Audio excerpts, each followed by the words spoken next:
Mao din ni kinabuhi na din ni trabaho mga kabudlovers kada buntag. Nilayugay pirmi sa isda. Mo ni isda pirmi na hiwaon kada buntag. Torbot din tawag nito. Nga nara pagunting sa kapay mga kabudlovers. Dinalian pirmi hiwa kay pati ka nagtrabaho daghan pang preparasyon. Muna laming sinugba nga torbot mga kabudlovers. Pati lamihan ni sinugba. Anara maghiwa mga rasyon.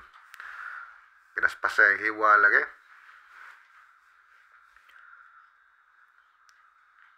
Napay kutsilyo nga habulan kayo. Karne nga kutsilyo di pang isda. Grabe mo dag hiwa. Pataka hiwa man. Ito mga kabudlovers, baka naman pwede ako maglambing sa inyo. Pa-subscribe naman sa YouTube channel ko mga kabudlovers. Di ako naman milit, pero baka naman. Ito na nga pala yung nahiwa ko na mga kabudlovers. 2 hiwa bawat isang order nito mga kabudlovers. Medyo may kamahalan ditong isda. Dito naman yung mungkis, rapin tawag dito. Napakasarap nito sinugba. O bisag unsa nga luto, sarap nito. Grabe mo daguntingan niya oh. Napay pinalisuan na siya. Murag anadoy, pero di da ito.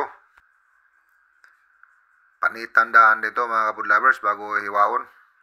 Bago natin i-slice, kailangan linisin muna ng maigi. Ito yung rapi pala ang tawag dito. Mungkis pala sa English nito mga kabudlovers. Tanggalan muna lahat ng balat bago hiwain. Kanlata dia, mura magway kusog mo kanlata na ba? Birahe. Tsa, kautot magbinira.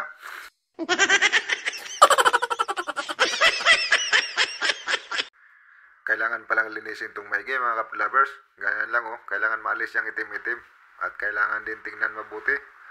Kasi minsan mayroong nakatago dyan, mayroong nakatira sa mga gilid-gilid.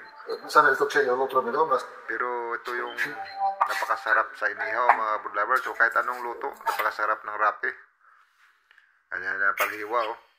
Paghiwa eh. Ito yung patakahiwa lang mga kabudlovers. Ayan oh, yung isang hiwa sa half order yan.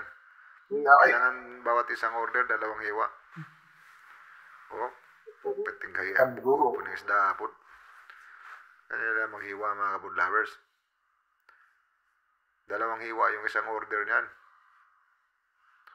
Ito yung napakasarap, espesyal din ito pang ihaw. At kahit anong luto, masarap to mga kabudlovers. Gusto ko nga pala sa isda na to ilagay sa nilugaw. Pero yung tawag dito aros kaldoso o paella. Yun ang gusto ko sa isda na to. Napakasarap nito ilagay sa mga may salsa-salsa na isda na luto.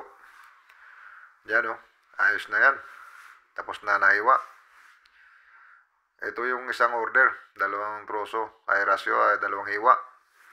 Pabulol-bulol pa eh. Ginagawa mo. Kahit prito nga pala, yung romana ang tawag dito. Lagyan mo lang ng harina. Tsaka itlog bago mo iprito. Napakasarap.